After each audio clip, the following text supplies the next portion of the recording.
The young farm girl froze when she was forced to marry the millionaire's son to teach her a lesson. The afternoon sun cast long shadows through the tall windows of the Caldwell mansion, but inside those marble walls, there was no warmth. Richard Caldwell stood alone in his study, a room that smelled of leather and old regrets, holding a photograph that had grown soft at the edges from too much handling over the years. In the picture, a little girl with bright eyes smiled up at him. Sophie, 5 years old, wearing a yellow sundress, her tiny hand wrapped around his finger. That was the last good day, the day before everything fell apart. 20 years, 2 decades of searching, of false leads, of hope that slowly bled into something darker. The police had given up after the first year. His ex-wife had given up after 2, remarrying and moving to Europe, unable to live in the shadow of their loss. But Richard, he'd never stopped looking. Not really. The problem was, somewhere along the way, he'd lost his son too. Brandon had been 8 when Sophie disappeared. Too young to understand, too old to forget. The boy had grown up watching his father chase a ghost, building an empire to fill the emptiness, throwing money at investigators who came back empty-handed every single time, and Brandon had learned all the wrong lessons from it. If money couldn't bring Sophie back, at least it could buy everything else. That's what the kid figured out. And he'd been proving it ever since. Richard set the photograph down carefully, like it might shatter, and pressed the button on his desk phone.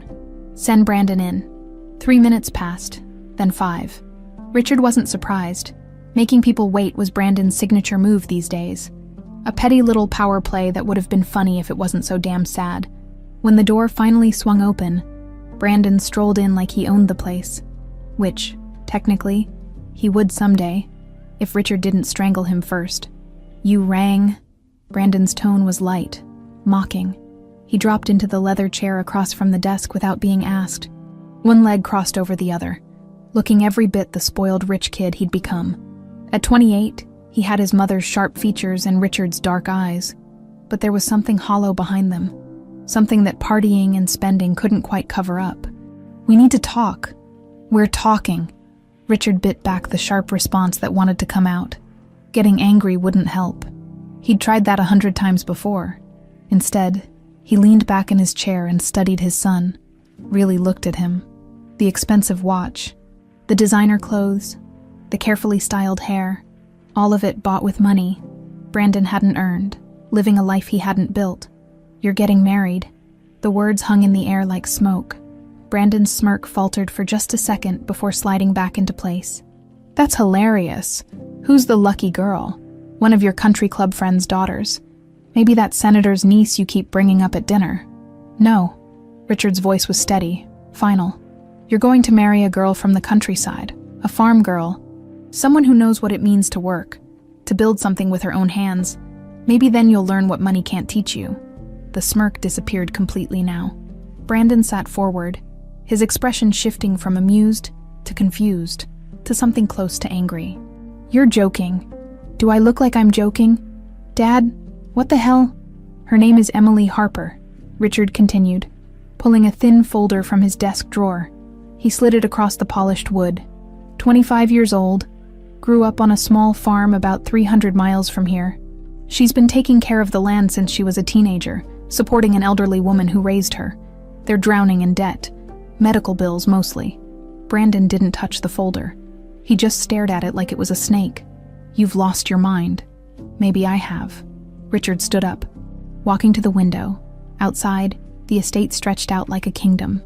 Manicured lawns, gardens, the stables in the distance, all of it built on land that used to grow corn and wheat. Back when his grandfather first started the company, back when the Caldwell name meant something more than just money.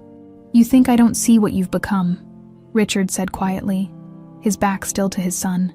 You think I don't know about the parties, the gambling, the girls whose names you can't remember the next morning. You're 28 years old, and you've never worked a real day in your life. You've never built anything, never fought for anything. You just take. And whose fault is that? Brandon's voice had an edge now, sharp and bitter. You were the one who threw money at everything. You think I didn't notice?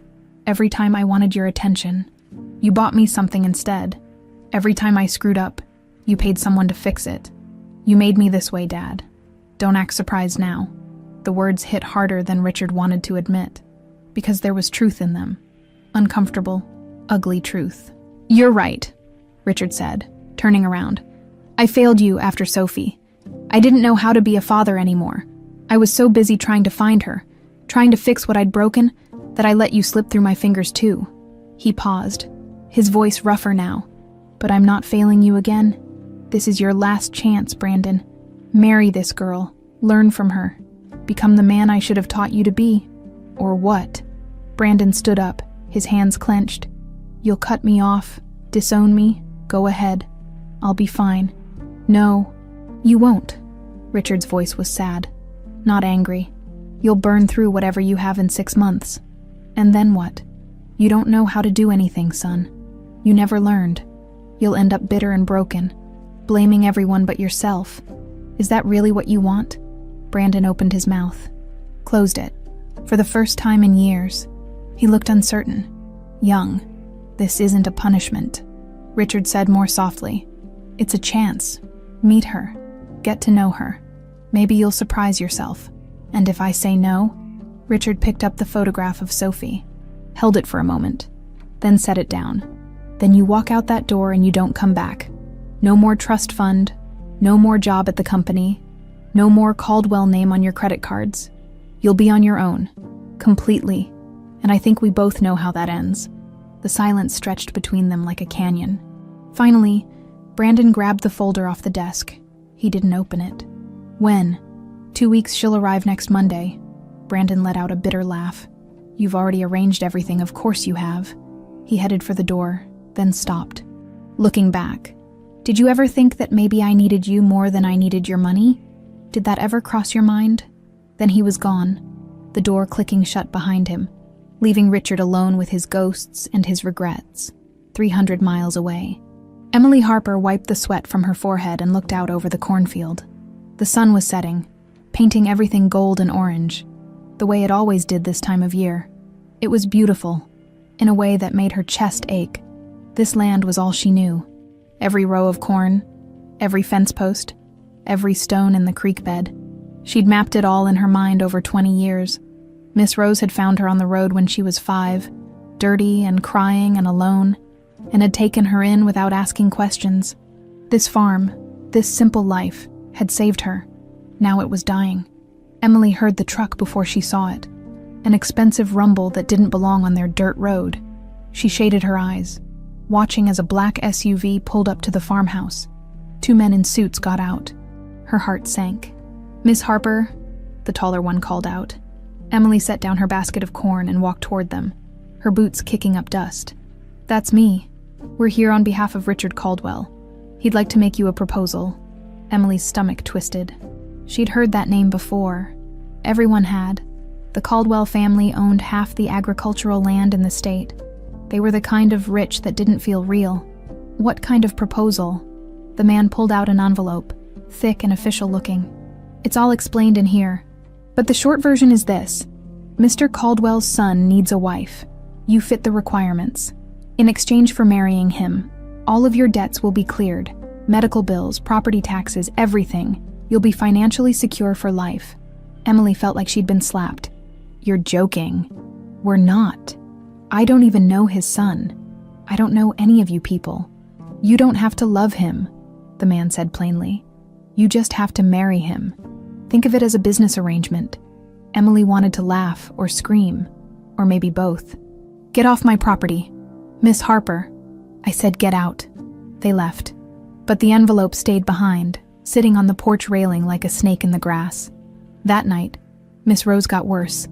The coughing fit lasted 20 minutes, and when it finally stopped, there was blood on the handkerchief. The old woman looked so small in her bed, so fragile. "We don't have money for more treatment," Miss Rose whispered. "I'm sorry, sweetheart. I'm so sorry." Emily held her hand, tears running down her face. The next morning, she opened the envelope, and 3 days later, she said yes. The drive from the farm to the Caldwell estate took 4 hours, but to Emily, it felt like crossing into another world entirely. Miss Rose had insisted on helping her pack, folding Emily's few decent dresses with shaking hands. tears sliding down her weathered cheeks. "You don't have to do this," the old woman had whispered for the 100th time. But they both knew that wasn't true.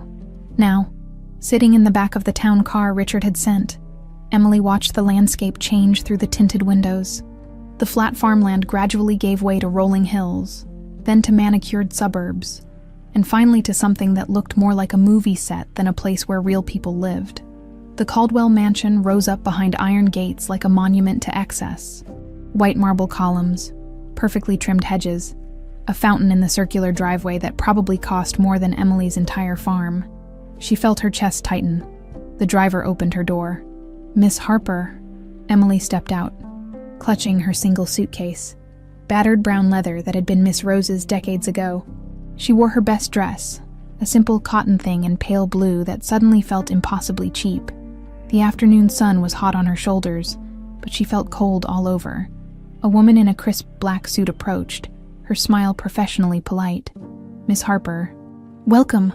I'm Mrs. Chen, the house manager. Mr. Caldwell is waiting for you in the main parlor. If you'll follow me." Emily nodded, not trusting her voice. The inside of the mansion was worse than the outside. Everything gleamed. The marble floors, the crystal chandelier, the gold-framed paintings on the walls, her boots, dusty from the farm, left faint prints on the pristine floor. She wanted to disappear. Mrs. Chen led her through a maze of hallways to a room that was probably called a parlor, but looked more like a museum. And there, standing by the window with his back to her, was a man who could only be Richard Caldwell. He turned when they entered, and Emily felt a strange jolt of recognition that made no sense. She'd never met this man before, but something about the way he stood, the angle of his jaw, Emily. His voice was rougher than she'd expected, almost kind. "Thank you for coming. I didn't have much choice," she said quietly, then immediately regretted it. "Be polite," she reminded herself. "You need this." But Richard just nodded, like he appreciated the honesty. "No, I suppose you didn't. I'm sorry about that. About all of this, really. It's not..." He paused, seeming to struggle with the words. "It's not how I wanted things to go." "Then why are you doing it?" "Because my son needs to learn something I failed to teach him. And because..." He stopped, studying her face in a way that made her uncomfortable. "You remind me of someone." Before Emily could ask what he meant, the door swung open with enough force to bang against the wall. So this is her. The man who walked in was nothing like his father. Where Richard carried himself with tired dignity, this one moved like he was performing for an invisible audience. Expensive jeans, a shirt that probably cost more than Emily made in a month, and an expression that made her want to slap him. Brandon Caldwell looked her up and down like she was livestock at an auction. "This is your brilliant idea, Dad. A farm girl in a dollar store dress to teach me about humility." The words were meant to wound, and they did. Emily felt heat rise in her cheeks, felt the old shame that came from being poor in a world that worshipped money. But she'd been dealing with people who looked down on her since she was 5 years old. She knew how to stand her ground. "I didn't ask to be here," she said, meeting his eyes. "I came because my family needs help, not because I was dying to meet some spoiled rich boy who thinks money makes him special. So don't mistake me for someone who's impressed by you, Mr. Caldwell. I'm not." The room went silent. Richard made a sound that might have been a suppressed laugh, and Brandon looked like he'd been slapped. His expression shifted through several emotions too fast to read, finally landing on something that might have been respect, or maybe just surprise that someone had talked back to him. "Well," he said, after a long moment, "at least you've got a spine. More than one, actually. It's how vertebrates work." This time Richard did laugh, a short bark of genuine amusement. "I think I'm going to like you, Emily." Brandon shot his father a look that could have curdled milk, then turned back to Emily. He opened his mouth, closed it, opened it again, and something strange happened. His expression shifted, not to anger or amusement, but to confusion, like he'd forgotten what he was going to say. He took a step closer, and Emily instinctively took a step back, not because she was afraid exactly, but because something felt wrong, off balance, like standing too close to the edge of something she couldn't see. Brandon must have felt it too, because he stopped, his brow furrowing. "Have we met before? Pretty sure I'd remember." Emily said dryly. But even as she said it, she wasn't entirely certain. There was something about his eyes, dark brown, almost black, that tugged at a memory she couldn't quite reach, like a word on the tip of her tongue that wouldn't come. "Brandon," Richard said quietly, "why don't you show Emily to her room? She's had a long journey." Brandon looked like he wanted to argue, but something in his father's expression stopped him. "Fine, follow me." He walked out without checking to see if she was coming. Emily grabbed her suitcase and hurried after him, leaving Richard standing alone in the parlor. The walk through the mansion was silent and uncomfortable. Brandon moved quickly, like he was trying to outpace her, but Emily kept up. She'd spent her whole life working on a farm. A little speed walking through an oversized house wasn't going to break her. Finally, he stopped in front of a door and pushed it open. "This is you." Emily stepped inside and almost gasped. The room was bigger than the entire farmhouse kitchen. A 4-poster bed dominated the space, covered in silk sheets that looked like they'd never been slept in. Windows stretched from floor to ceiling, offering a view of gardens that seemed to go on forever. "The bathroom's through there," Brandon said, pointing. "Mrs. Chen will bring up your things. Dinner's at 7. Try not to embarrass us." He was already turning to leave when Emily spoke. "Why do you hate me so much?" Brandon stopped, slowly. He turned back around. "I don't hate you. Could have fooled me. I don't know you well enough to hate you." His voice was flat, emotionless. "But I know what you are. Someone who saw an opportunity and took it. Can't really blame you for that, I guess. I'd probably do the same." "You don't know anything about me," Emily said. And she was surprised by how much anger leaked into her voice. "You don't know what it's like to watch someone you love dying because you can't afford medicine. You don't know what it's like to work until your hands bleed and still not have enough. So don't stand there and judge me for accepting help when I had no other choice." Something flickered across Brandon's face. Guilt, maybe, or shame. But it was gone before Emily could be sure. "You're right," he said quietly. "I don't know what that's like. I've never had to." He paused, and when he spoke again, his voice was different, softer. "For what it's worth, I'm sorry. About your family, about all of this." Then he left, closing the door behind him with a soft click. Emily stood alone in the enormous room, surrounded by luxury that felt like a cage, and tried not to cry. That's when she noticed it. The mirror on the wall, ornate and gold-framed. She walked over to it, studying her reflection. Pale blue dress, dusty boots, hair falling out of its braid. She looked exactly like what she was, a farm girl playing dress-up in a world that didn't want her. Her hand went automatically to her neck, to the pendant she always wore, a small gold circle with the letter S engraved on it. She'd had it as long as she could remember, the only thing from before Miss Rose found her. Sometimes she dreamed about it, about a man's voice saying something she couldn't quite hear. The door opened without warning. Emily spun around, expecting Mrs. Chen. It was Richard. His eyes went immediately to the pendant at her throat, and all the color drained from his face. "Where did you get that?" His voice was barely a whisper. Emily's hand closed protectively over the pendant. "It's mine. I've always had it." "That's not possible." Richard took a step forward, then another, like he was being pulled by invisible strings. "I had 2 of those made 20 years ago, one for me." He reached into his shirt, pulling out an identical pendant. "And one for my daughter." The room tilted. "What?" Emily heard herself say. Richard's hands were shaking. "The day Sophie disappeared, she was wearing that pendant. I'd just given it to her that morning. She was so proud of it. Kept touching it, making sure it was still there." His voice cracked. "Where did you get it, Emily? Please, I need to know." I don't remember." Emily's heart was pounding so hard she thought it might burst. "Miss Rose said I was wearing it when she found me. I was 5 years old, alone on a road, crying. I don't remember anything before that." The silence that followed was so complete that Emily could hear her own heartbeat. Richard reached out, then stopped himself, his hand hovering in the air between them. "How old are you?" 25? "When's your birthday?" "I don't know. Miss Rose picked a day. March 15th.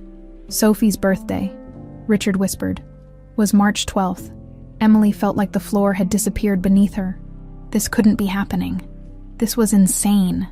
but Richard was staring at her like he was seeing a ghost, and Emily realized with a cold shock that maybe, just maybe, he was. Emily didn't sleep that night. She lay in the enormous bed, staring at the ceiling, Richard's words echoing in her head. Sophie's birthday was March 12th. The pendant felt heavy against her chest, like it was made of lead instead of gold. It was impossible. It had to be. Just a coincidence. A cruel, impossible coincidence. But when she closed her eyes, she saw fragments. A man's face, blurred at the edges. The smell of expensive cologne. A deep voice humming something she couldn't quite remember. And underneath it all, a feeling she couldn't name. Something that felt like home. She gave up on sleep around 5 and took a shower that felt like standing in warm rain. The bathroom alone was bigger than her bedroom back at the farm, all marble and gold fixtures. It should have felt luxurious. Instead, it felt lonely. By 6:30, she was dressed in the only other decent outfit she'd brought, a simple white blouse and dark jeans. She found her way downstairs, following the smell of coffee. The kitchen was enormous, industrial-sized, but currently occupied by only one person. Mrs. Chen looked up from the espresso machine and smiled. "Miss Harper, you're up early." "Couldn't sleep." Emily hesitated. "Is it okay if I'm down here?" "Of course, this is your home now." Mrs. Chen poured coffee into a delicate china cup. "Cream, sugar, black is fine." Emily took the cup gratefully. The first sip was the best thing she'd tasted in days. "Thank you." They sat in comfortable silence for a moment. Then Mrs. Chen said quietly, "Mr. Caldwell told me about the pendant." Emily's hand went automatically to her throat. "Oh, he didn't sleep either. I heard him in his study all night." Mrs. Chen's expression was kind. "He's a good man, Miss Harper." "What happened to his daughter?" "It broke something in him. Please be patient with him." "I don't know what he expects from me," Emily said.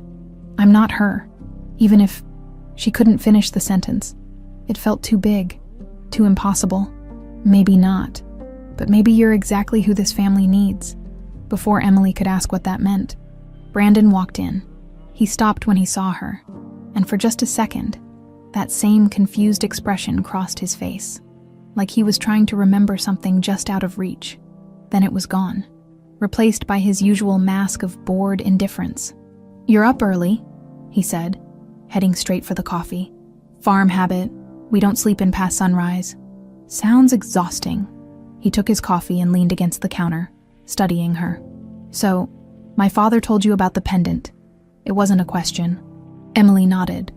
"And what do you think?" "I think it's a coincidence." "Do you?" Brandon's voice was neutral, but his eyes were sharp. "Because Dad doesn't. He's already called every private investigator in the state. He's going to tear your entire past apart looking for answers." Emily felt her stomach drop. "He can't. I mean, I don't have anything to hide, but you don't want strangers digging through your life, I get it." Brandon took a sip of coffee. "For what it's worth, I don't think you're Sophie." "Why not?" "Because Sophie would be my sister, and I don't..." He stopped, that confused expression flickering across his face again. "I don't feel like you're my sister." There was something odd in the way he said it, like he was trying to convince himself. Mrs. Chen cleared her throat diplomatically. "Breakfast will be ready in 30 minutes, Mr. Brandon. Your father wants to see you in his study." Brandon's jaw tightened, but he nodded. He set down his cup and left without another word. The next 2 weeks fell into an uncomfortable rhythm. Richard kept his distance, but Emily often caught him watching her with an expression that made her chest ache. Brandon, on the other hand, seemed determined to prove she didn't belong. At dinners, he'd ask questions designed to highlight their differences. "Ever been to the opera, Emily?" "No. We go every season. Dad has a private box." "What's your degree in?" "Oh, you didn't go to college. Well, not everyone can, I suppose." "That's a nice blouse. Is it from Walmart?" Each comment was a tiny cut, carefully placed, but Emily refused to let him see her bleed. She'd answer calmly, meeting his eyes, never giving him the satisfaction of watching her shrink. "No, I haven't been to the opera, but I've heard coyotes singing at night, and I bet that's just as beautiful. I didn't go to college, but I can grow food from dirt, fix a broken tractor, and keep a farm running on almost nothing. Can you do any of that?" "It is from Walmart." At least I know the value of $1. Richard would watch these exchanges with something like approval. Mrs. Chen would hide smiles behind her napkin, and Brandon would look increasingly frustrated, like he couldn't figure out why his weapons weren't working. But there were other moments too. Moments that confused Emily more than the hostility one evening. She found Brandon in the library, surrounded by papers, looking more tired than she'd ever seen him. "What's all this?" she asked from the doorway. He looked up, startled. "Company reports? Dad wants me to actually understand the business before I inherit it." He laughed bitterly. Apparently, showing up to board meetings drunk isn't sufficient preparation. Emily walked closer, looking at the papers. Agricultural projections? Yeah, none of it makes sense. Which part? Brandon pointed to a chart. This. Why would we invest in drought-resistant crops when irrigation is cheaper? Emily leaned over, studying the numbers. Because irrigation depends on water rights. Those are getting more expensive every year. Drought-resistant crops are a long-term investment. You pay more now, but you save later. Brandon stared at her. How do you know that? I grew up on a farm. Remember, we couldn't afford irrigation. We had to work with what we had. She pointed to another section. And this, your soil quality reports. You're over-fertilizing.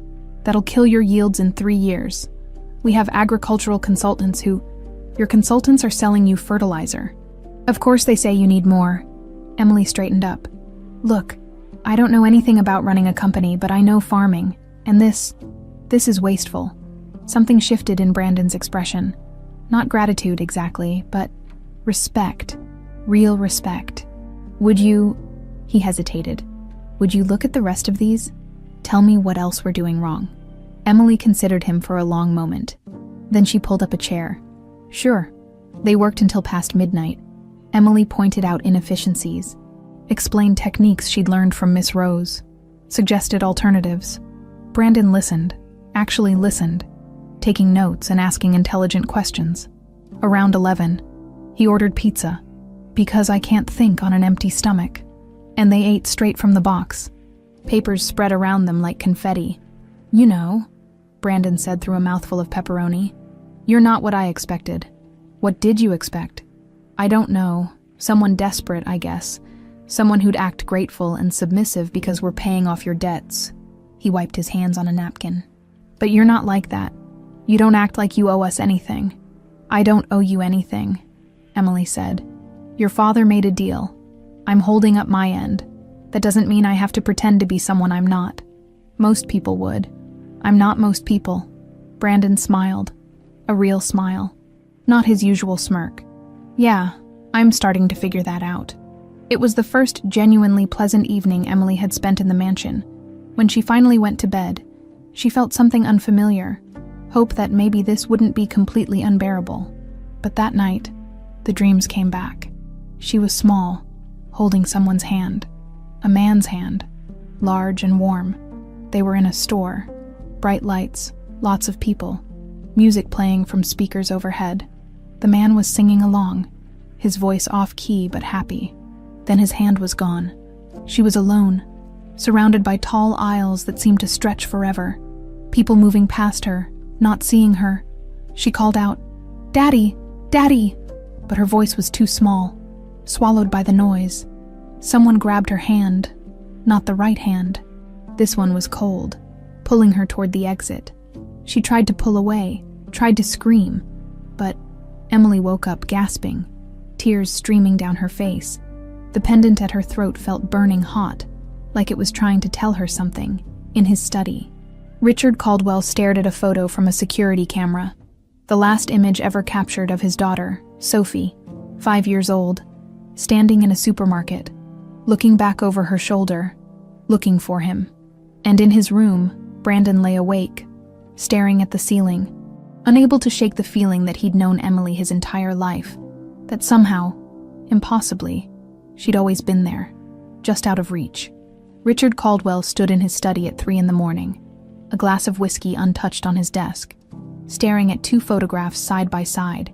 The first, Sophie at 5 years old, her bright smile showing a gap where she'd lost her first tooth.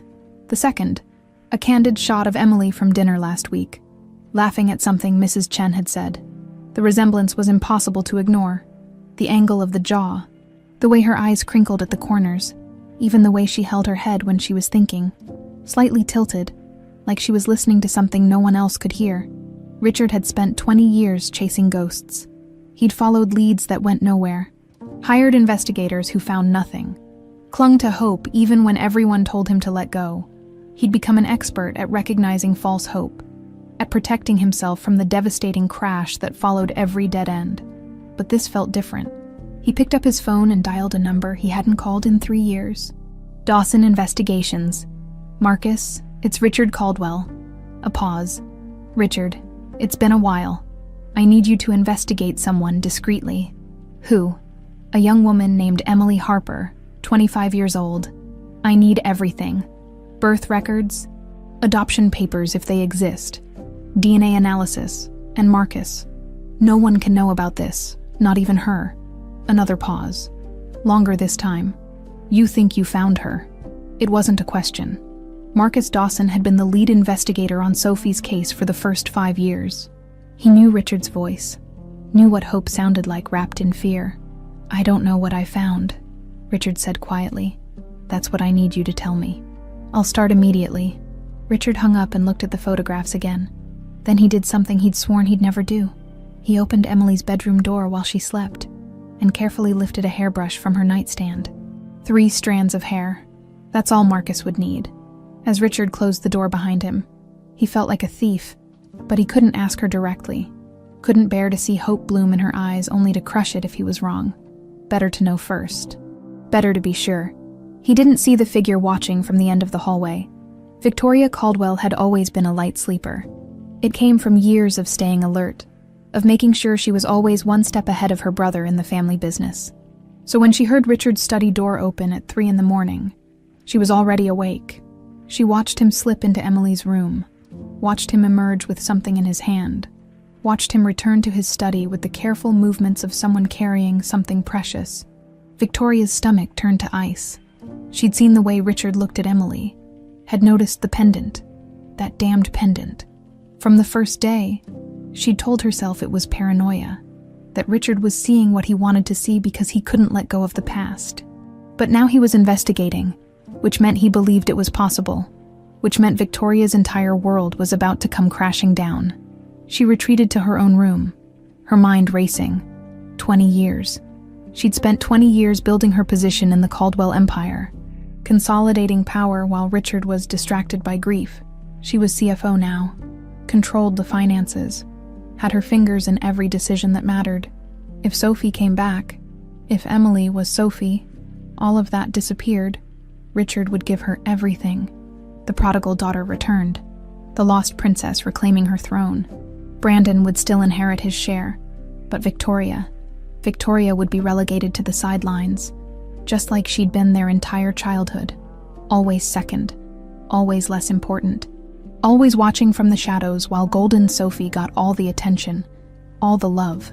Victoria had been 12 when Sophie was born. She'd watched her mother light up in a way she never had for Victoria, watched her father carry the baby around like she was made of spun glass. And as Sophie grew, it only got worse. The little girl was charming, precocious, impossible not to love. Victoria had tried. God, she'd tried to love her niece, but every time she looked at Sophie, all she felt was that old familiar burn of resentment. And then came that day at the supermarket. Victoria had been visiting, had agreed to help with errands. She'd been walking ahead when she noticed someone watching Sophie with too much interest. A woman in a dark coat, moving with purpose toward the little girl. Victoria should have called out, should have grabbed Sophie's hand, should have done something. Instead, she'd turned away and kept walking, let the crowd swallow her up, told herself whatever happened wasn't her fault. When Richard came running, frantic, screaming Sophie's name, Victoria had played the confused aunt perfectly. She was right here. I don't understand. She was right here. The guilt had eaten at her for years, but so had the relief. With Sophie gone, Victoria could finally breathe, could finally be seen. And now this farm girl shows up wearing Sophie's pendant, and Richard's looking at her like the sun's come out after 20 years of darkness. No. Victoria pulled out her phone and made a call. Thompson. It's Victoria Caldwell. I need you to investigate someone named Emily Harper. I want everything. Where she came from, who raised her, any documentation you can find, and Thompson. I need you to find proof that she's not who my brother thinks she is. What if that proof doesn't exist? Then create it. I don't care what it costs. She hung up and poured herself a drink, her hands shaking. This wasn't over, not by a long shot. Emily woke to find Mrs. Chen standing by her window, looking troubled. Is everything okay? Emily asked, sitting up. Miss Harper, I think I should tell you something. Mrs. Chen's voice was quiet. Mr. Caldwell came into your room last night. He took something from your nightstand. Emily's blood went cold. What? I saw him this morning, looking guilty, I think. Mrs. Chen hesitated. I think he took hair from your brush for DNA testing. Emily's first instinct was anger. How dare he, going through her things, taking samples without permission, treating her like some kind of science experiment. But the anger faded quickly, replaced by something more complicated. Fear, maybe, or hope. She couldn't tell anymore. Does he really think I'm her? Emily whispered. I don't know what he thinks, but he's desperate for answers. Mrs. Chen sat on the edge of the bed. Miss Harper, you should know. Miss Victoria has been asking questions about you, making phone calls. She doesn't seem happy about your presence here. I've noticed. Emily had felt Victoria's eyes on her during meals, cold and calculating. She was at dinner last week, barely said 2 words to me. Miss Victoria has always been protective of her position in the family. If she thinks you threaten that, I don't want anything from this family, Emily said fiercely. I just want to save my farm and get back to my life.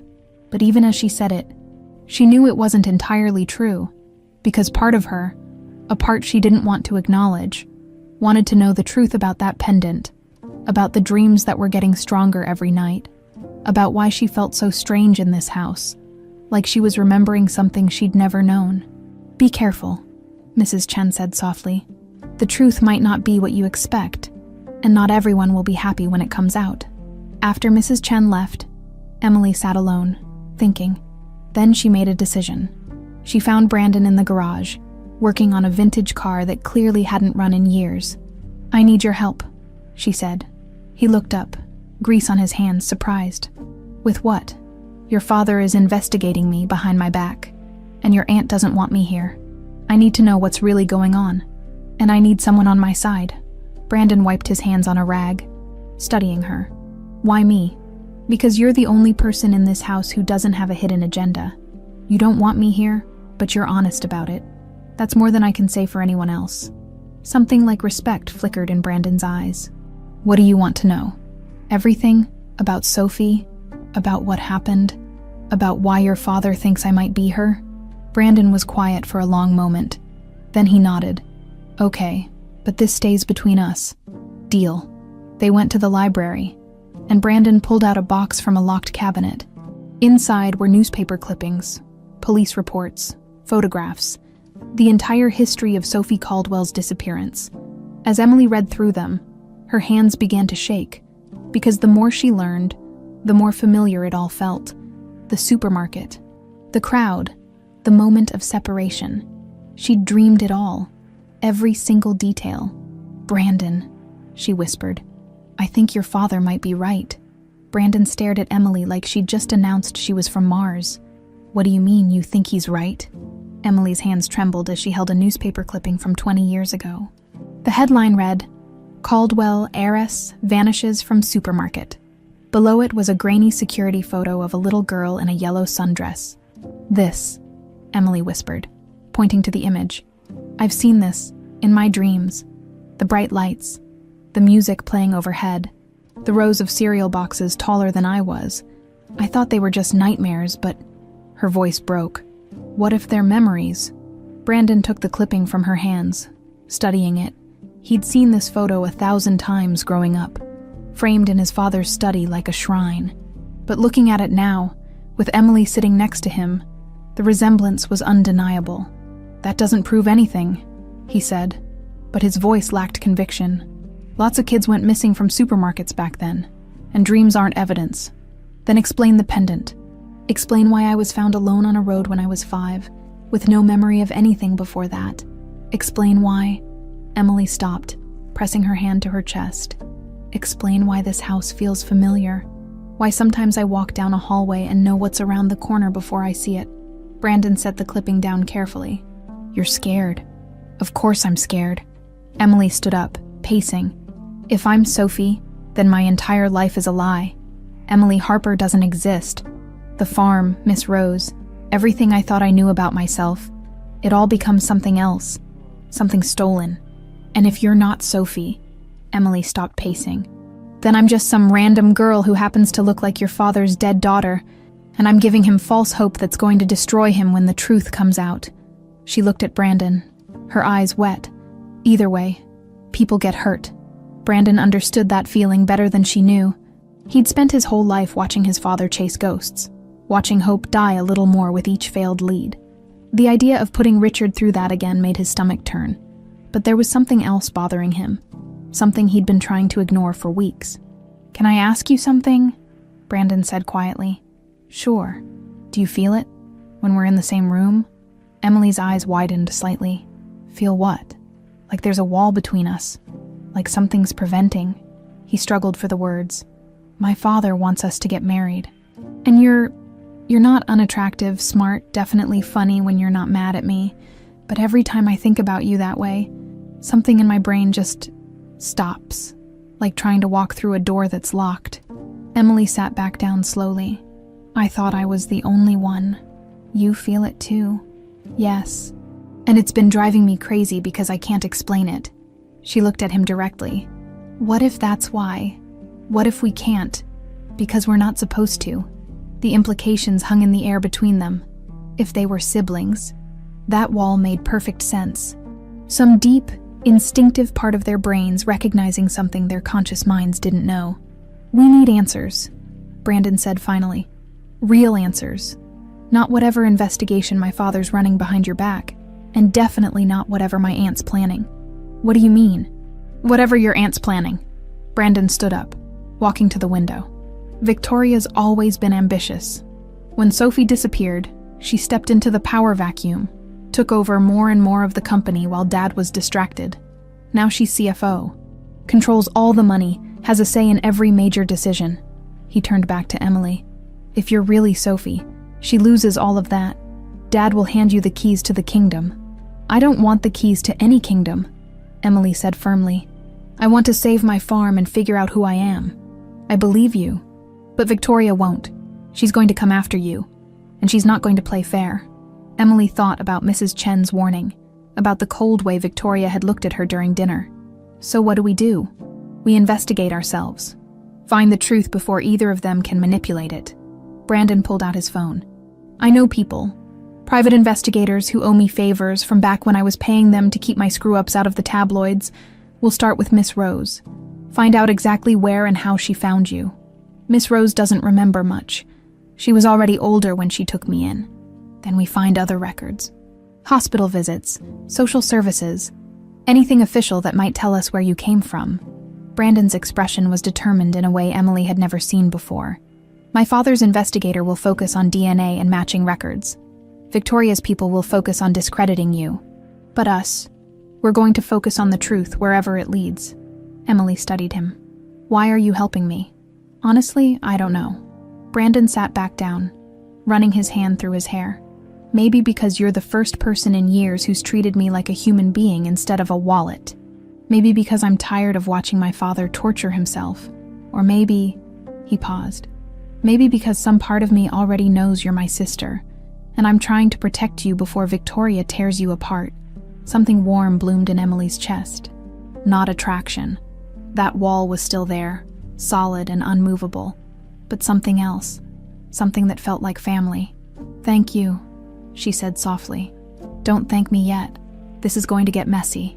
Brandon stood up, offering his hand. Partners? Emily took it. Partners. That afternoon, Brandon drove Emily to the farm. It was the first time he'd been back since that initial visit, and seeing it in daylight was different. The field stretched out golden and peaceful, the old farmhouse looking small but sturdy against the horizon. Miss Rose was sitting on the porch, a blanket over her lap. Despite the warm weather, She looked frailer than Emily remembered, her skin almost translucent in the sunlight. Sweetheart. Her face lit up when she saw Emily. Then her expression became uncertain as Brandon followed. And you brought company? Miss Rose, this is Brandon Caldwell. He's helping me with something. Brandon extended his hand. It's nice to meet you, ma'am. Miss Rose shook it with a grip that was surprisingly strong. Her eyes, though clouded with age, were sharp as she studied him. Caldwell, you're the boy she's supposed to marry. That's the plan. Though I think we both know it's not happening. Miss Rose looked between them, and something like understanding crossed her face. No, I suppose it's not. She patted the seat next to her. Sit down, both of you. I think it's time I told you some things I should have said years ago. Emily and Brandon exchanged glances, then sat. Miss Rose was quiet for a long moment, her weathered hands folded in her lap. When I found you, Emily, you were standing in the middle of Route 44, 5 years old, covered in dirt, crying so hard you could barely breathe. You kept saying Daddy over and over, but when I asked where he was, you couldn't tell me. Did you call the police? Brandon asked. Of course I did. They came out, took a report, asked you questions, but you couldn't remember anything. Not your last name, not where you lived, nothing. Just that your name was Emily. Miss Rose's voice grew softer. The police said they'd look into it, but days passed, then weeks. Nobody came looking for you. It was like you'd appeared out of nowhere. What about social services? Brandon pressed. They came eventually, but I told them I'd take care of you while they searched for your family. I filled out all the paperwork, went to all the meetings, and slowly, you stopped asking about your daddy, started calling me Grandma, became part of my life. Miss Rose looked at Emily with tears in her eyes. I should have pushed harder, should have kept asking questions. But you were happy here and I was lonely, and I told myself it was meant to be. Emily took Miss Rose's hand. You saved me. You gave me a home when I had nothing. Did I? Or did I steal you from someone who was looking for you? Miss Rose turned to Brandon. Your father thinks she's his daughter. Doesn't he? That's why you're really here. Brandon nodded slowly. It's possible. The pendant, Miss Rose said. I always wondered about that pendant. Too expensive for a lost child. Too precious. I should have known. You didn't know, Emily said firmly. You couldn't have known. But now you need to know. Miss Rose squeezed Emily's hand. Go find your truth, sweetheart. Whatever it is, whoever you are, you'll always be my Emily, but you deserve to know where you came from. They stayed another hour, collecting any documents Miss Rose had kept. The police report, medical records, school enrollment forms, everything that might help piece together the puzzle. As they drove back to the mansion, Brandon said, She loves you, really loves you. I know. If you are Sophie, and you go back to being a Caldwell, what happens to her? Emily looked out the window at the passing landscape. She comes with me. She's my mother, DNA or not. And if your father has a problem with that, he won't. Brandon interrupted. Trust me. If you're Sophie, Dad will give you anything you want, including a place for Miss Rose. Emily smiled slightly. Good, because that's non-negotiable. They drove in comfortable silence for a while. Then Brandon said, You know what's weird? What? This? Us. 2 weeks ago, I would have done anything to get out of this arrangement. Now I'm sitting here helping you prove you're my sister, and it feels right, like this is what I'm supposed to be doing. Maybe it is, Emily said. Maybe we've been looking for each other without knowing it. Brandon glanced at her. Then back at the road. Yeah, maybe we have. When they got back to the mansion, Richard was waiting in the foyer, his expression unreadable. We need to talk, he said. All of us, now. Richard's study felt smaller with all three of them inside. Emily sat on the leather couch, Brandon beside her, while Richard paced by the window like a caged animal. The tension was thick enough to choke on. I owe you both an apology, Richard began, his back still to them. Emily, I had no right to take your hair without permission. It was invasive and dishonest. And I'm sorry. Emily's jaw tightened.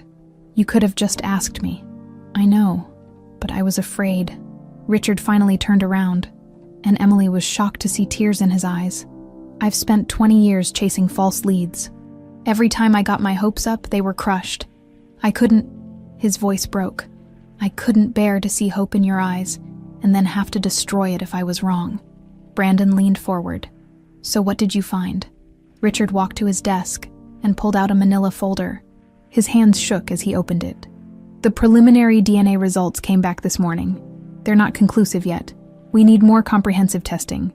But the markers they've analyzed so far show a 92% probability that Emily and I share biological relationship." The room went silent. Emily felt like she was falling, even though she was sitting down. 92%. Not certainty, but close. So close. "That's not possible," she whispered. "I'm Emily Harper. I've always been Emily Harper." "No," Richard said gently. "You've been Emily Harper for 20 years. But before that," he pulled out a photograph from the folder, the same one Emily had seen in the library. "Before that, you were Sophie Caldwell, my daughter." Brandon stood up abruptly, walking to the window. His shoulders were tense, his breathing uneven. Emily wanted to reach out to him but didn't know how. "This doesn't make sense," Brandon said to the glass. "If someone took Sophie, why would they just abandon her on a road? Why not ransom her? Why not—" He stopped, his reflection showing confusion and anger. "Why would anyone do that?" "I don't know," Richard admitted. "That's what we need to find out. Marcus is investigating the Route 44 area, talking to people who lived there 20 years ago, checking old police reports." He looked at Emily. "But I need to know. Do you remember anything? Anything at all about how you ended up there?" Emily closed her eyes, trying to reach into that fog that had always surrounded her earliest memories. There were fragments, pieces that never quite fit together. But now, with this new information, maybe they could. "I remember being cold," she said slowly. "It was nighttime, I think. Or maybe early morning. There was a car, not the inside, but I remember seeing taillights driving away, red lights getting smaller." She pressed her fingers to her temples, "And I remember being so scared. Not just lost scared, but wrong scared, like something bad had happened." "Anything else?" Richard's voice was urgent but trying to stay gentle. "A face? A voice?" "No, Emily stopped. There was something else. Something she'd pushed away for years because it felt like a nightmare, not a memory. There was a woman. I couldn't see her face clearly, but she was angry. She kept saying, 'I'm sorry, I'm sorry,' but she didn't sound sorry. She sounded relieved." Richard went pale. "What did she look like?" "I don't know. It's all blurry. But she had a fancy coat. Dark, expensive looking." Emily opened her eyes, frustrated. "That's all I can remember. Everything before that is just blank." Brandon turned from the window. "We need to talk about Victoria." "What about her?" Richard frowned. "She's been making calls, hiring investigators to dig up dirt on Emily." Brandon's expression was hard.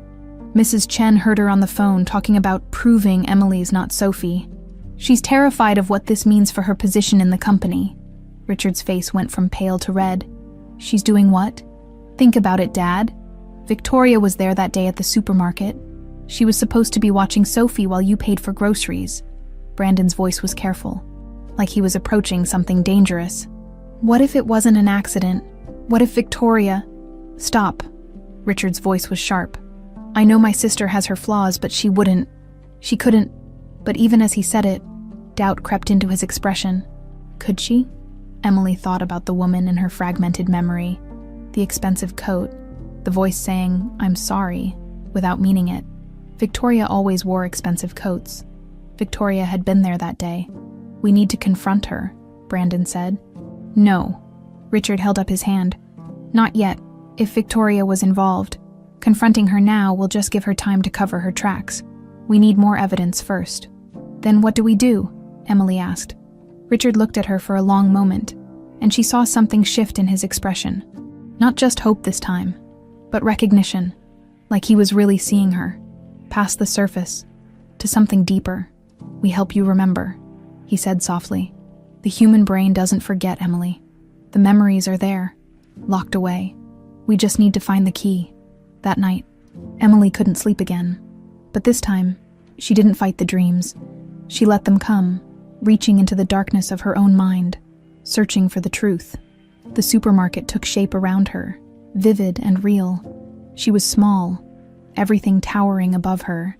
The floor was shiny white tile that squeaked under her new shoes, red shoes with velvet straps that she was so proud of. Daddy was holding her hand, humming along to the music playing overhead. He smelled like coffee and cologne, and his hand was warm and safe. "Stay close, sweetheart," he said. But then his phone rang. He let go of her hand to answer it, just for a second. "Hold on, Sophie, don't move." But she saw something interesting.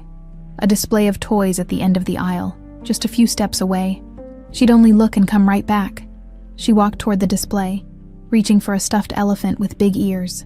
When she turned around, Daddy was gone. Panic hit her like ice water.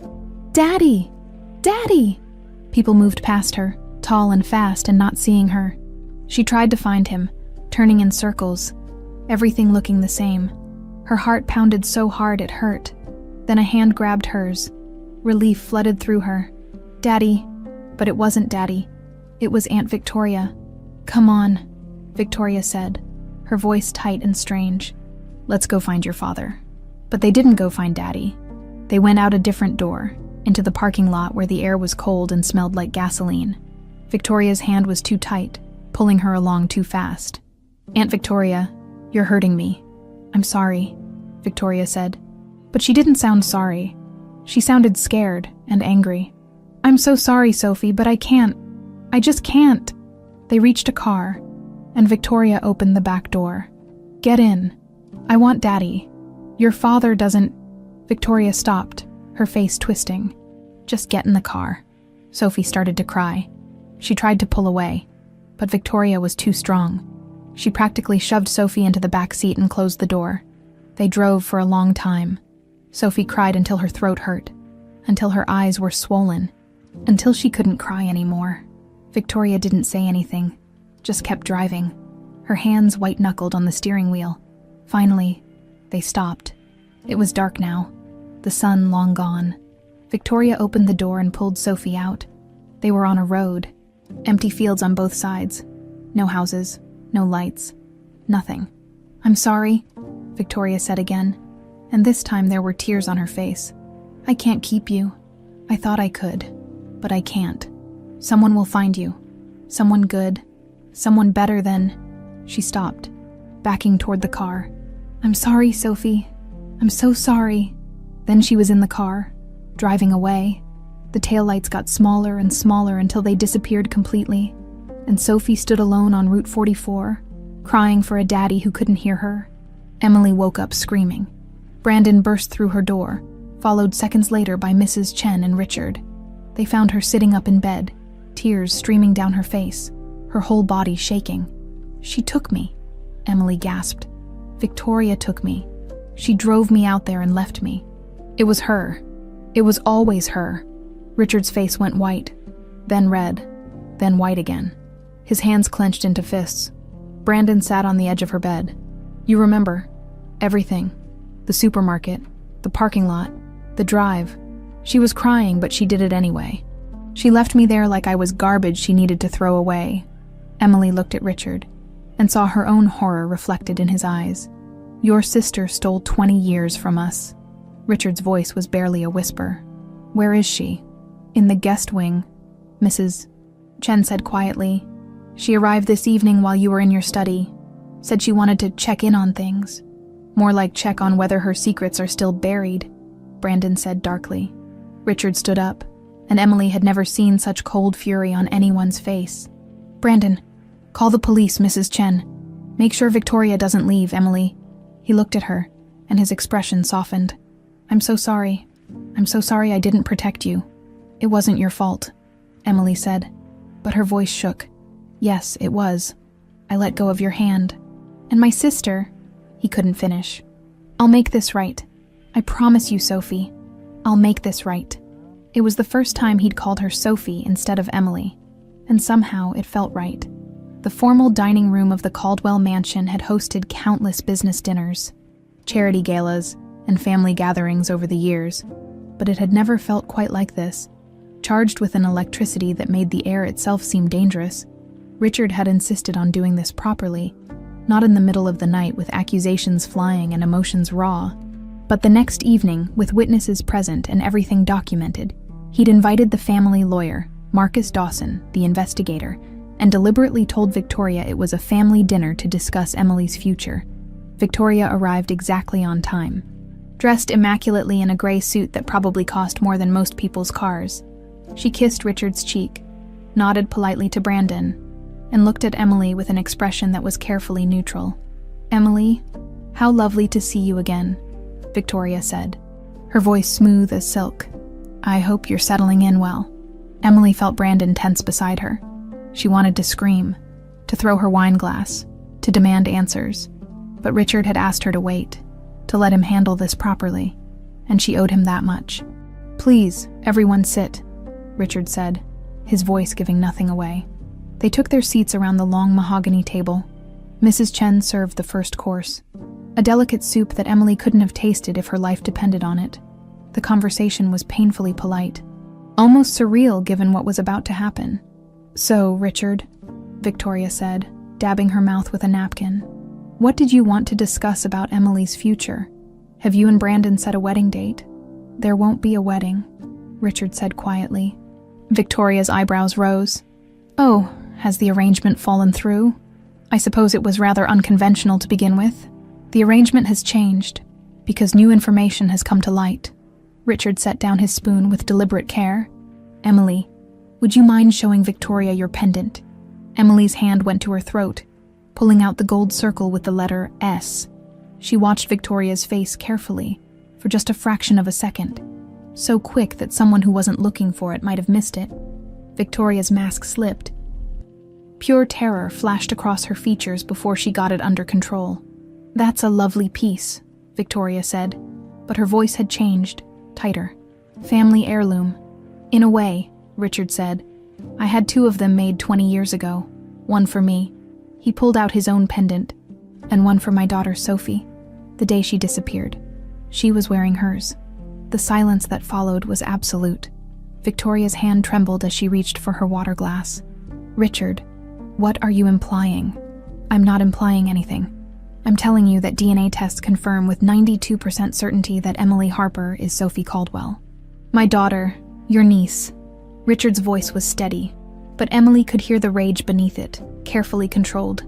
"The daughter who disappeared from a supermarket 20 years ago while you were supposed to be watching her. That's wonderful news." Victoria's voice was too bright, too forced. "Sophie is alive. This is a miracle, Richard. We should be celebrating, not—" "Why are you all looking at me like that?" "Because Sophie remembers," Brandon said coldly. "She remembers everything." The color drained from Victoria's face. "No," she whispered. "That's not possible. She was too young. 5-year-olds don't retain memories like that." "But I do," Emily said, her voice stronger than she felt. "I remember you taking my hand in the supermarket. I remember you telling me we were going to find my father. But instead, you took me to the parking lot. I remember the car ride, how tight you held my wrist. And I remember you leaving me on that road in the dark, crying and scared and alone." Victoria stood up so fast her chair fell backward. "You're lying. This is some kind of scheme to take my place in the company, Richard. Can't you see what she's doing? She's manipulating you. Sit down, Victoria." Richard's voice was ice. "I won't sit here and be accused of—" "Sit down." This time it wasn't a request. Victoria slowly righted her chair and sat, but her hands were shaking visibly now. Marcus Dawson opened a folder and pulled out several documents. "Miss Caldwell, we've been conducting an investigation. We pulled phone records from 20 years ago. In the week before Sophie's disappearance, you made 17 calls to a burner phone. That phone was used only for 2 weeks, then never again. I don't know what you're talking about. We also found financial records. 3 days after Sophie disappeared, you made a cash withdrawal of $50,000 when questioned at the time. You said it was for a real estate investment. We can't find any record of such an investment." Victoria's face had gone from white to gray. "This is circumstantial. This proves nothing." "You're right," Marcus agreed. "Which is why we also tracked down the woman who owned that burner phone. Her name is Linda Kowalski. She worked as a private caregiver 20 years ago, and she's willing to testify that you hired her to take a child." a little girl with dark hair and dark eyes, and leave her somewhere she'd be found but not traced back to you. The words hung in the air like smoke from a gun. Victoria's mouth opened and closed. No sound came out. Linda got cold feet. Marcus continued. She took the money, agreed to meet you at the supermarket, take the child when you signaled, but when she actually saw Sophie, saw how scared she was, how young, she couldn't go through with it. She drove for an hour, then left Sophie on that road and disappeared. She's lived with the guilt ever since. When we found her, she broke down immediately. This is absurd, Victoria finally managed. Why would I do such a thing? Sophie was my niece. I loved her. Did you? Richard's voice cracked like a whip. Because from where I'm sitting, it looks like you saw an opportunity. With Sophie gone, you could step into the power vacuum, take over more of the company while I was destroyed by grief. And it worked, didn't it? For 20 years. It worked perfectly. You don't understand, Victoria said. And for the first time, her voice was raw, desperate. You've never understood. Do you know what it was like growing up in this family? Being the spare, the backup, the one nobody really wanted. Mother only had eyes for you. And then Sophie came along and it was even worse. This perfect little angel that everyone adored. So you kidnapped her. Brandon's voice was full of disgust. You destroyed our family because you were jealous of a 5-year-old. I didn't mean for it to go that far. Victoria's composure was crumbling. I just wanted her gone for a few hours. I thought if Sophie disappeared briefly, if there was a scare, Richard would realize how precious his family was. He'd pay more attention to the people who were actually there instead of always working, always building this empire. Tears were streaming down her face now. But then the woman I hired actually took her, and the police got involved, and I couldn't figure out how to fix it without admitting what I'd done. So you let us suffer, Richard said, his voice shaking. You let me tear myself apart with guilt. You let Brandon grow up without his sister. You let Emily, Sophie, grow up thinking she had no family, no identity. You stole 20 years from all of us because you were too much of a coward to admit your mistake. Victoria was sobbing now, her makeup running, her perfect facade completely shattered. I'm sorry. I'm so sorry. I never meant... Sorry. Emily stood up, her whole body trembling with rage. You're sorry. Do you have any idea what you did to me? I spent 20 years not knowing who I was, where I came from, why I was alone. I had nightmares every single night about a father I couldn't remember. And you... Her voice broke. You were there the whole time. You knew. You could have fixed this at any point, but you chose not to because it was convenient for you. Emily, please. My name is Sophie. The words exploded out of her. My name is Sophie Caldwell, and you took that from me. You took everything from me. Richard stood, walking around the table until he was standing directly in front of his sister. When he spoke, his voice was cold and final. You are no longer part of this family. You're fired from the company, effective immediately. You will surrender all access, all keys, all authority, and then you will leave this house and never come back.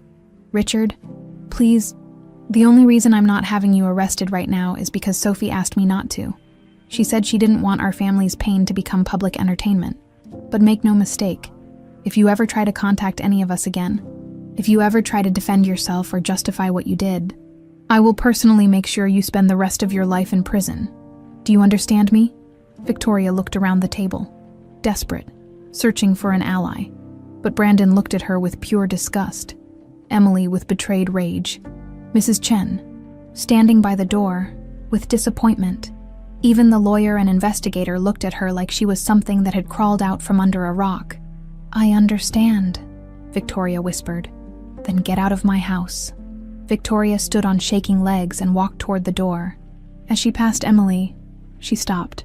For what it's worth, she said quietly, I really am sorry.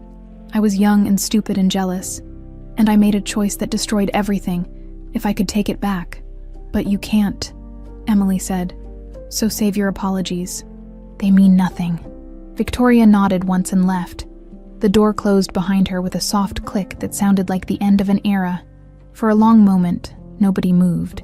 Then Richard turned to Emily, to Sophie, and opened his arms. She walked into them and finally, after 20 years, felt like she'd come home.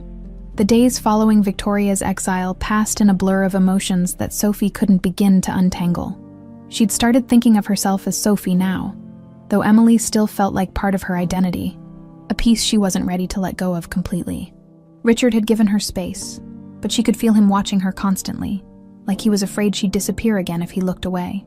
Brandon had become fiercely protective, staying close even when she didn't ask, and Mrs. Chen had taken to bringing her tea at odd hours, sitting with her in comfortable silence when the weight of everything became too much. But there was one person Sophie needed to see, one conversation she'd been putting off because it terrified her more than anything else. Miss Rose. Sophie found Richard in his study late one evening, staring at the photograph of 5-year-old Sophie that he kept on his desk. "I need to bring Miss Rose here," Sophie said from the doorway. Richard looked up, and the hope in his eyes made her chest ache. "Of course, I'll send a car first thing tomorrow. I want to tell her myself. About everything. Are you sure I could—" "No." Sophie's voice was gentle but firm. "She deserves to hear it from me, and I need to figure out how to be both people, Emily and Sophie. I can't just erase 20 years like they didn't happen." Richard stood up and walked over to her. Up close, she could see the exhaustion in his face, the silver in his hair that had probably come from 2 decades of grief. But there was also something lighter now. Relief, maybe, or the beginning of peace. "You don't have to erase anything," he said softly. "Emily Harper is part of who you are. She's the strength you developed, the person you became when everything was taken from you. Sophie Caldwell is where you came from, but Emily Harper is who you fought to be." He paused. "You can be both. You should be both." Tears pricked Sophie's eyes. What if Miss Rose is angry? What if she thinks I'm leaving her behind? Then we reassure her that's not happening. This is her home too, if she wants it to be. And if she doesn't, we'll make sure she's taken care of wherever she chooses to be. Richard's voice was firm. "You don't lose family when you find family, Sophie. You just have more people to love." The next day, Sophie and Brandon drove to the farm together. The fields looked different now. Not like home, exactly, but like a chapter of her life that was closing. It made her sad and grateful at the same time. Miss Rose was on the porch, looking smaller and frailer than Sophie remembered, when she saw them pull up. Her face lit up with a smile that quickly turned to confusion when she saw Sophie's expression. "Baby girl, what's wrong?" Sophie sat down next to her, taking the old woman's weathered hands in hers. Brandon stayed by the truck, giving them space but ready if she needed him. "I need to tell you something," Sophie began, her voice already shaking. "And I need you to hear all of it before you say anything, okay?" Miss Rose's eyes sharpened with concern, but she nodded. Sophie told her everything. The pendant, the DNA test, the memories that had come flooding back, Victoria's confession, the 20 years of lies, the truth about who she really was. She talked until her voice was hoarse, until tears were streaming down both their faces, until there was nothing left to say. When she finished, Miss Rose was silent for a long moment. Then she cupped Sophie's face in her hands. "I always wondered," she whispered. "I told myself you were just a lost little girl. But that pendant, I always wondered if maybe someone was looking for you, someone who loved you." Fresh tears spilled over. "And I was selfish. I kept you because I was lonely, because I loved you, because I told myself no one came looking. So maybe it was meant to be." "You weren't selfish," Sophie said fiercely. "You saved me. If you hadn't found me that night, I don't know what would have happened. You gave me a home, a family, a life. You taught me everything that matters. But I also kept you from your real family. You are my real family." Sophie's voice broke. "Blood doesn't make family. Love does. And you loved me when I had no one else. That makes you my mother. Miss Rose, that will always make you my mother." Miss Rose pulled Sophie into her arms, and they cried together.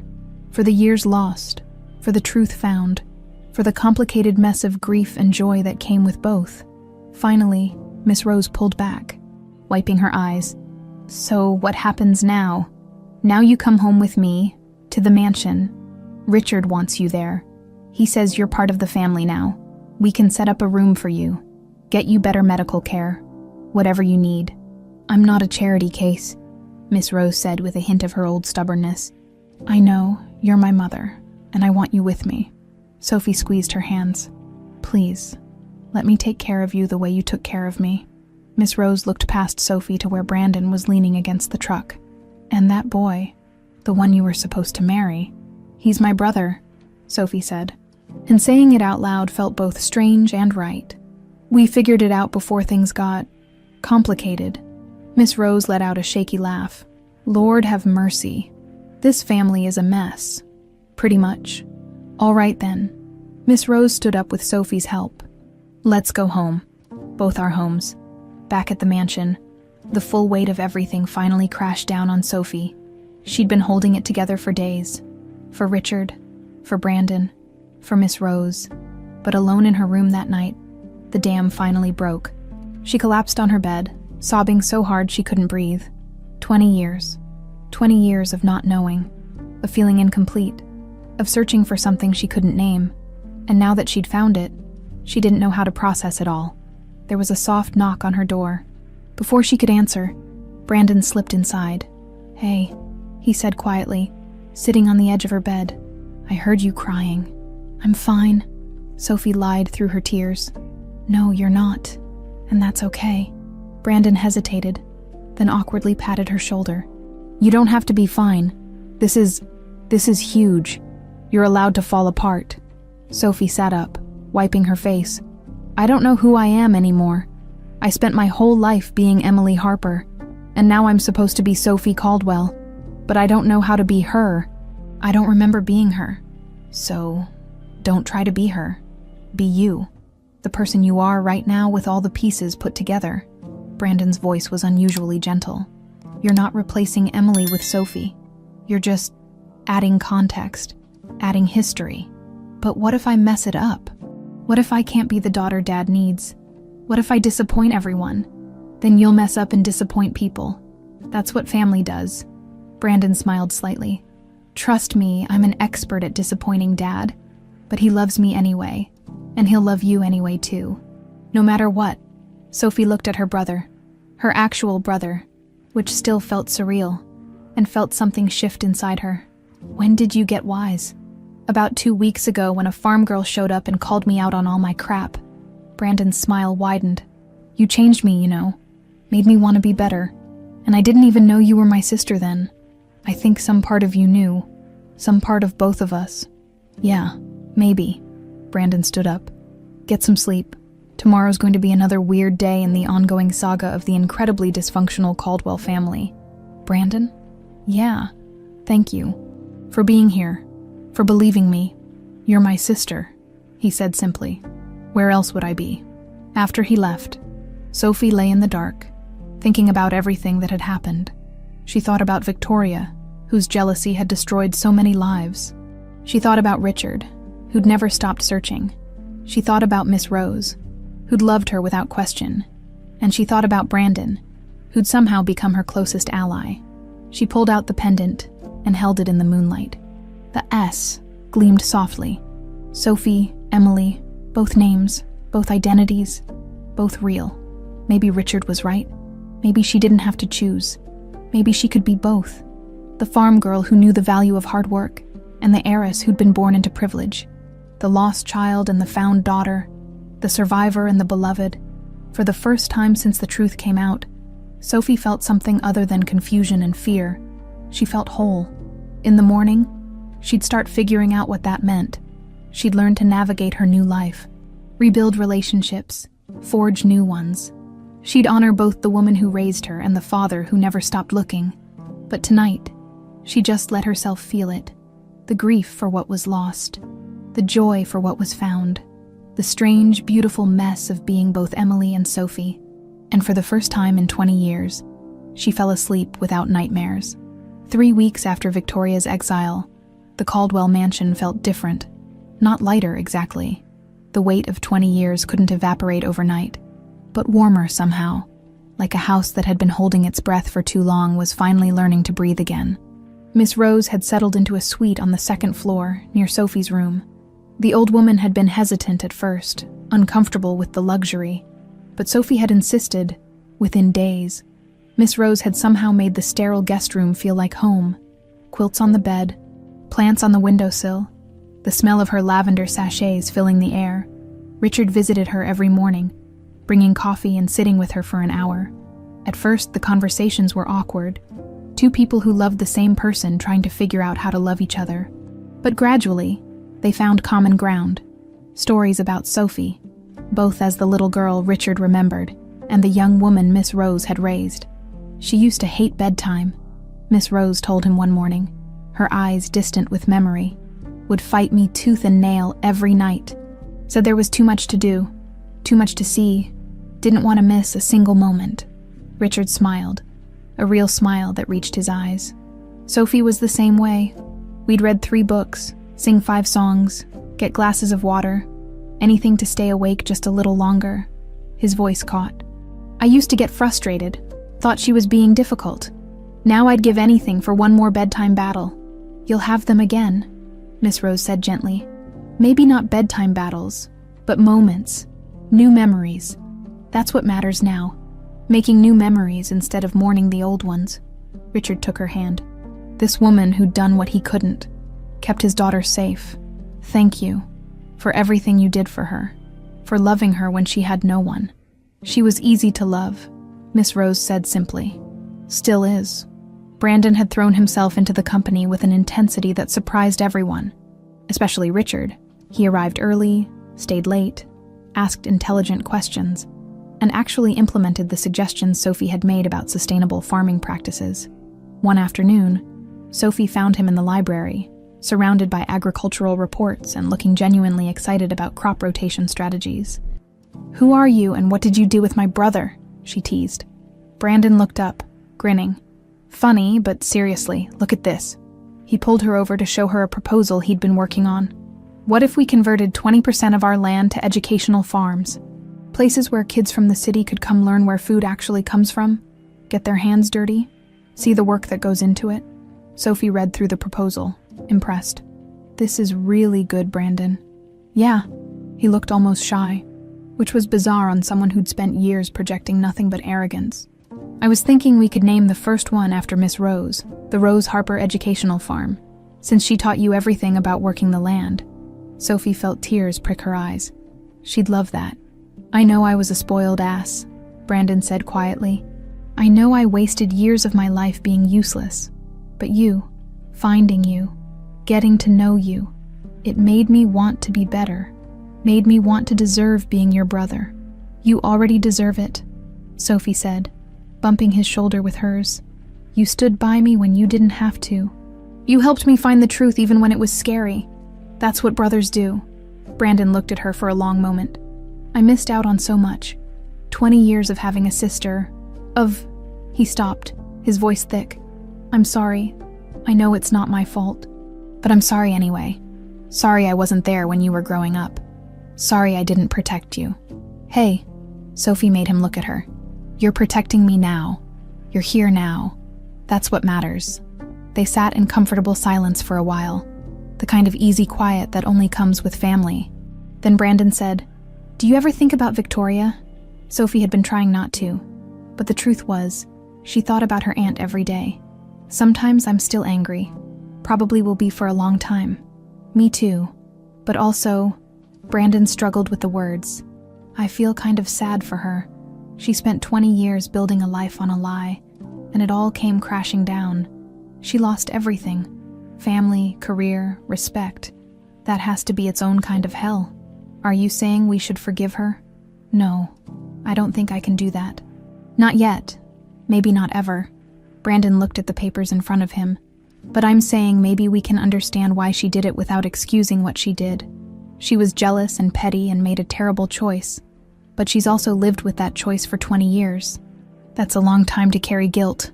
Sophie thought about the woman who'd sobbed in the dining room, makeup running, perfect facade shattered. Do you think she really is sorry? Yeah, I do, but sorry doesn't fix what she broke. No, Sophie agreed.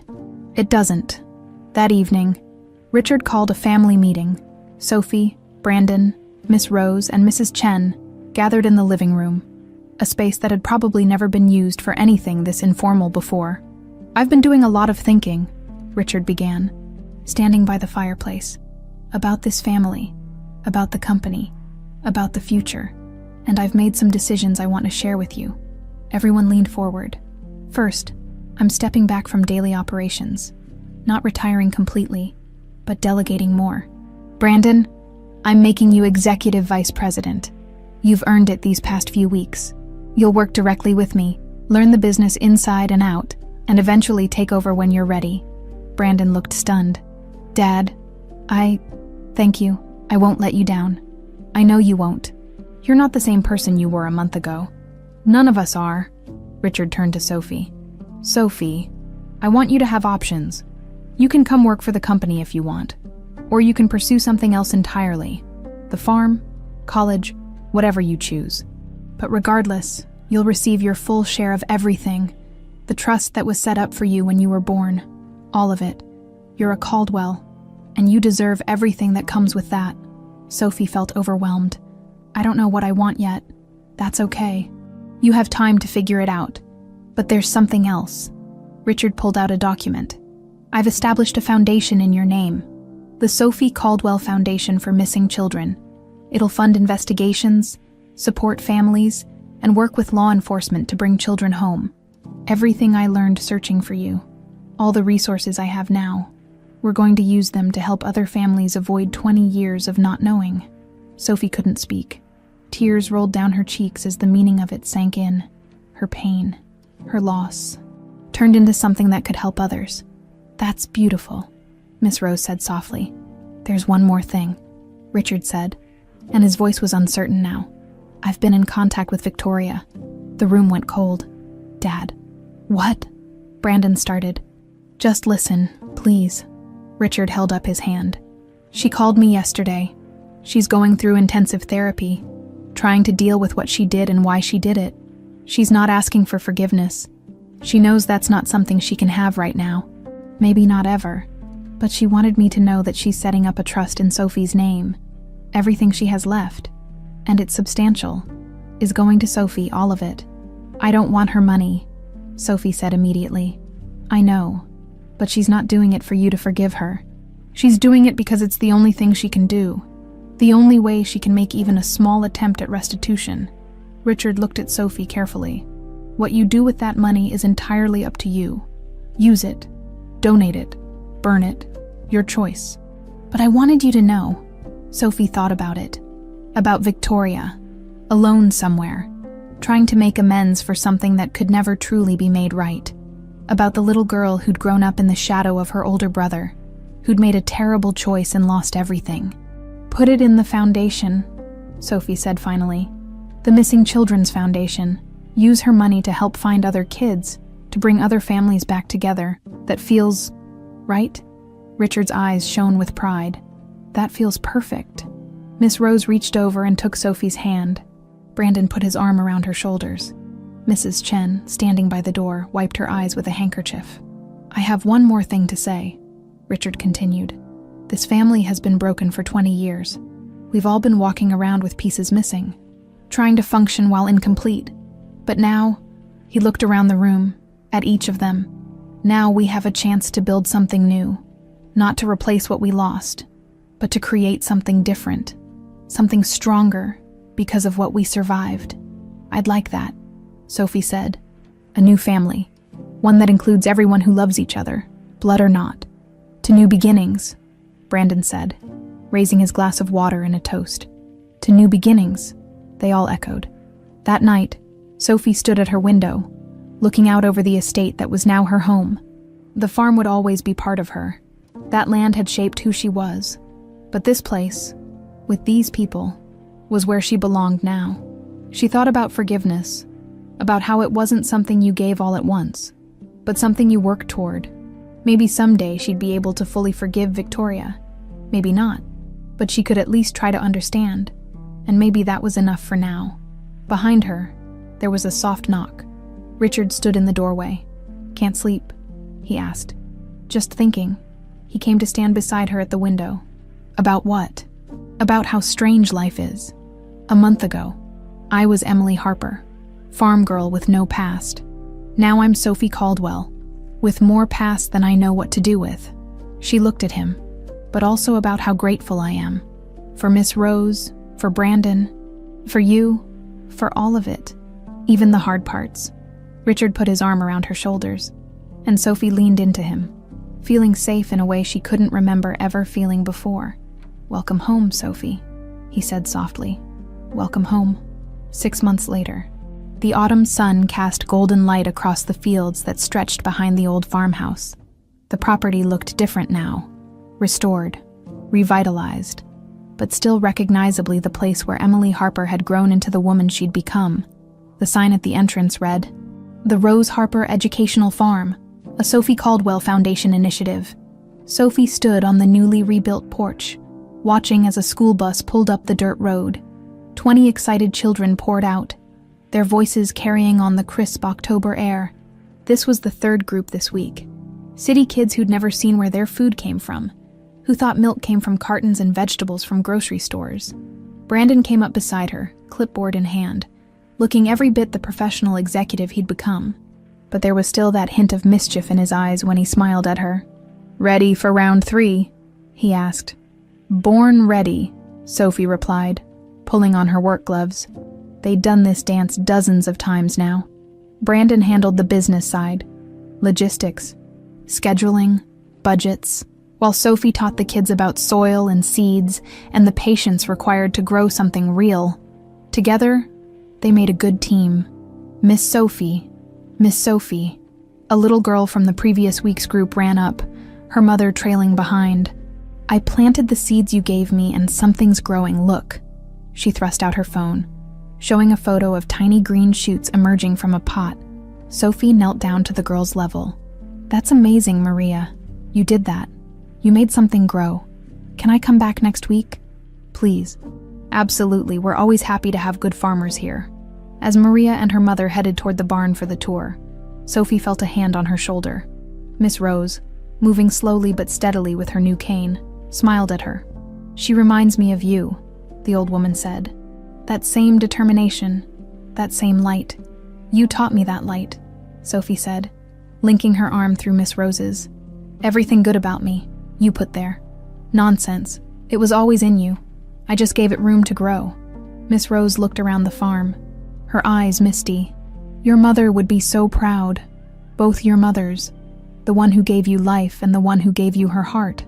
Sophie's birth mother had died when she was 2. She'd learned that from Richard, along with so many other pieces of her history. But knowing about her didn't diminish what Miss Rose meant to her. If anything, it made her more grateful for the woman who'd stepped in when she had no one. "Come on," Sophie said. "Let's go teach some kids how to milk a goat." "Lord help us all," Miss Rose muttered. But she was smiling. That evening, back at the Caldwell mansion, the family gathered for dinner. It had become a tradition. Sunday dinners where everyone put away their phones, their work, their distractions, and just existed together. Richard sat at the head of the table, looking healthier than Sophie had ever seen him. The weight he'd carried for 20 years had lifted, and though he'd never get back the time they'd lost, he'd stopped torturing himself over it. Instead, he focused on the time they had now. "I got the final numbers on the foundation's first quarter," he said, passing around a report. "We've helped reunite 12 families so far, 12 children home with their parents because of Sophie." "Because of us," Sophie corrected. "This isn't just me, Dad. It's all of us." Mrs. Chen brought out the main course, and the conversation flowed easily. Brandon talked about the new sustainable farming initiative he was implementing across all Caldwell properties. Miss Rose shared stories about the kids who'd visited the farm that week. Richard mentioned a board meeting where he'd finally convinced the old guard to invest in renewable energy. It felt normal, beautifully, wonderfully normal. After dinner, Sophie found herself in the library with Brandon. Both of them sprawled on the couches like they'd done this 1,000 times before. "Hey," Brandon said, looking uncharacteristically serious. "I've been meaning to tell you something." Sophie sat up, concerned. "What's wrong?" "Nothing's wrong, actually. Something's right." He pulled out his phone and showed her a photo of a woman with warm eyes and a genuine smile. "Her name is Claire. She works for one of our partner organizations, helps coordinate community gardens in underserved neighborhoods. I met her at a conference last month." Sophie grinned. Brandon Caldwell, are you actually telling me about a girl you like? Not a hookup? Not a fling, but someone you actually like. He threw a pillow at her. Shut up. Yes. Okay. I actually like her. We've been talking for weeks and I don't know. I think this could be something real. Does Dad know? Not yet. I wanted to tell you first. Brandon looked at her earnestly. You changed my life, Sophie. You made me want to be someone worth knowing. Someone who deserves a person like Claire. And I wanted you to know that. Wanted to say thank you. Sophie moved to sit next to him, leaning her head on his shoulder. You did that yourself. I just gave you a reason to start. Best reason I ever had, Brandon said quietly. Getting my sister back. They sat like that for a while, comfortable in the silence that only siblings could share. Then Brandon's phone buzzed. He looked at it and smiled. The kind of smile Sophie had never seen on his face before. Soft, genuine, a little bit nervous. That her? Sophie asked. Yeah. Go. Call her back. I'll cover for you if Dad asks where you went. Brandon squeezed her shoulder and left. Already dialing as he walked out, Sophie stayed in the library, surrounded by books and memories, both old and new. She thought about the person she'd been 6 months ago, confused, lost, trying to figure out where she fit. She thought about Victoria, who, according to Richard's carefully worded updates, was still in therapy, still trying to make peace with what she'd done. Sophie still wasn't sure how she felt about her aunt. The anger had dulled to something more complicated. Not forgiveness, not exactly, but maybe the beginning of understanding. Victoria had been broken in her own way, and that brokenness had shattered so many lives, but they were picking up the pieces now, building something new from the fragments. There was a soft knock on the doorframe. Richard stood there, looking uncertain in a way that still sometimes surprised her. Am I interrupting? Never, Sophie said, patting the couch beside her.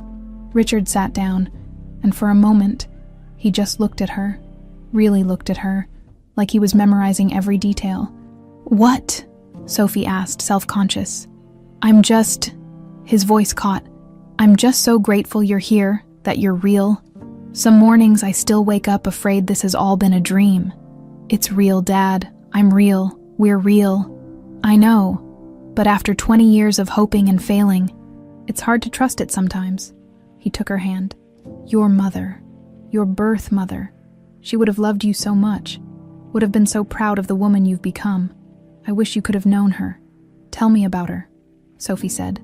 She'd heard stories before, but she never tired of them. Each one was a piece of the puzzle, a glimpse into the life she'd been born into. Richard smiled, his eyes distant with memory. She was fierce, stubborn as hell, which is where you get it from, but also kind. The kind that costs something. You know, she saw people, really saw them, and she made everyone around her want to be better. Like Miss Rose, Sophie said. Exactly like Miss Rose, I think. Richard paused, considering. I think maybe that's why you ended up with her. Maybe the universe knew you needed someone who loved like your mother loved. Someone who would see you. Do you believe that? In the universe having a plan? Richard thought about it. I don't know, but I believe in second chances. I believe in the possibility of healing, even when things seem broken beyond repair. And I believe that families, real families, are made of more than just blood. They're made of choice and love and showing up, day after day. Sophie leaned against him, feeling his arm come around her shoulders. I love you, Dad. I love you too, sweetheart. So much. More than I have words for. They sat like that until the light outside faded to dusk. Until Mrs. Chen came to tell them there was dessert if they wanted it. Until the moment became just one more, in a growing collection of moments they were building together. Later that night, Sophie stood in the garden behind the mansion, looking up at the stars. The pendant, her pendant, Sophie's pendant, caught the moonlight. She'd never take it off. It was the thread that connected all her pieces. Emily and Sophie, farm girl and heiress, lost and found. She heard footsteps and turned to see Richard, Brandon, and Miss Rose coming out to join her. Couldn't sleep either, Brandon asked. Just thinking, Sophie said. About what? Miss Rose wanted to know. Sophie looked at the three of them. Her father who'd never stopped searching, her brother who'd become her fiercest protector, and the woman who'd saved her life in every way that mattered. "About how lucky I am," she said. "I lost 20 years. That's a lot of time. A lot of memories I can never get back. But I also gained something. I got to be both people, Emily and Sophie. I got to learn what it means to work hard, to survive, to build something from nothing. And now I get to use all of that to be who I'm supposed to be." "And who's that?" Richard asked gently. Sophie smiled. "Someone who helps people find their way home. Someone who grows things. Someone who has a family that loves her. All of her. Every piece and part." Brandon pulled her into a hug. "Damn right we do." Miss Rose and Richard joined in, and they stood there in the garden, 4 people who'd found their way back to each other through 20 years of darkness, holding on tight to the light they'd finally found. Tomorrow, Sophie would go back to the farm and teach more children about the magic of making things grow. Brandon would continue transforming the company into something they could all be proud of. Richard would keep funding the foundation, bringing more families together. And Miss Rose would be there, steady and constant, reminding them all that love didn't need DNA to be real. But tonight, they were just a family, broken and mended, lost and found, but together, and that was more than enough. It was everything.